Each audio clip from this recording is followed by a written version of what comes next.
Hi guys, my name is Michelle and today I wanted to do a follow-up of my SVT ablation.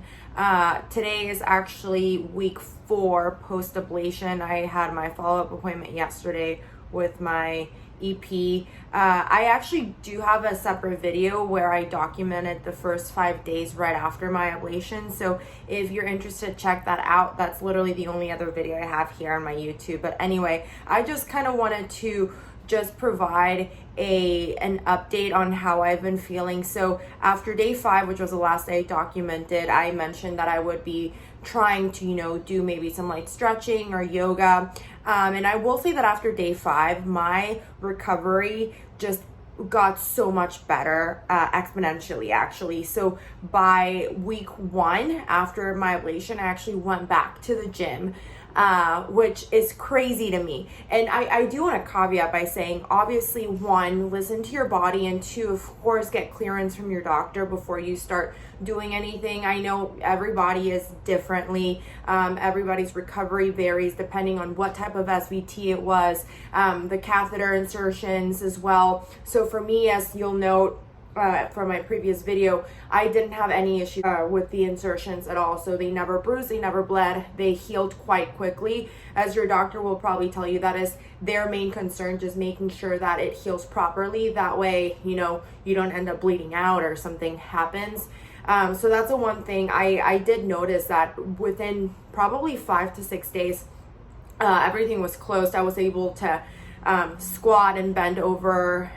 I'll quickly just remind you, if you haven't seen my other video, my type of SVT, I'm looking at it. It was AVNRT. So that's the type of SVT that they found when they went in. The doctor mentioned it's the most common. And once they ablate the extra electrical pathway, it doesn't come back. It's born with extra fibers that can cause extra electrical pathways in your heart. So what he did is literally went in, he found that extra electrical pathway and burned it off. I'm a very active person. Prior to my ablation, I was working out 5 to 6 times a day. I do CrossFit, so very intense workouts. So I do think that I would attribute my fast recovery to the fact that I was doing very, very hard cardio and a lot of weightlifting and such, and my body was just used to, having to recover quite quickly. After day 5, like I said, my recovery was just very quick. I went back to the gym. I did just strength, no cardio. I really took it easy. I did lighter weights, but literally after, I would say maybe by day 10, I started incorporating a little bit of cardio.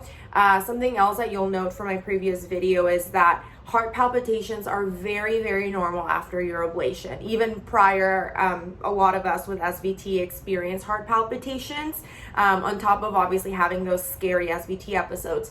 So experience heart palpitations, and I still sometimes do, but I've actually just finally learned to cope with them, learned to accept the fact that it's just part of the process.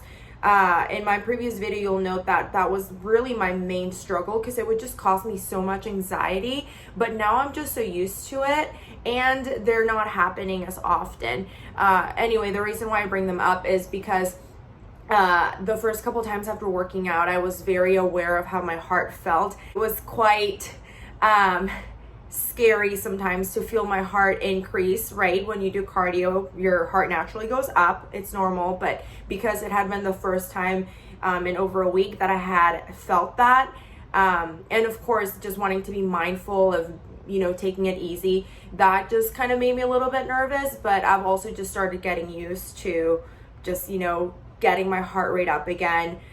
Yesterday, my doctor literally said, "I'm glad that you're working out."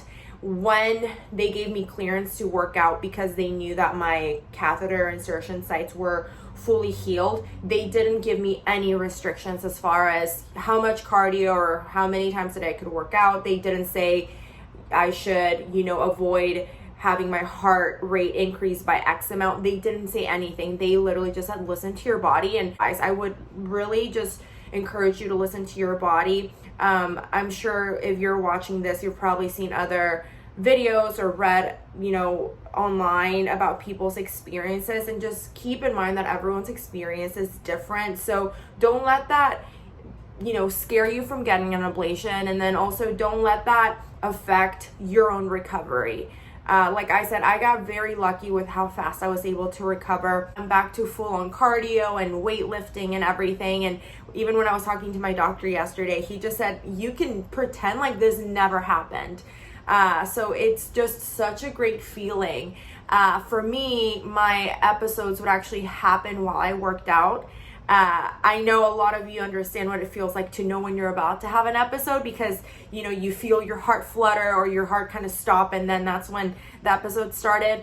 I would fear that happening every time I worked out. So the fact that I can just work out and not have to worry about that, it's just, no one that doesn't have SVT will ever understand. But if there's something that you take away from this video, is just do the ablation. If you're considering the ablation, I would just encourage you to do it. It's really the scariest part is right before, right? Because it's the unknown. It sounds so scary because it's your heart, but honestly, it's all worth it. And if you want to hear about my experience going through the ablation, and again, those couple days after the ablation, then I would love for you to watch my previous video. But other than that, feel free to leave any questions in the comment section.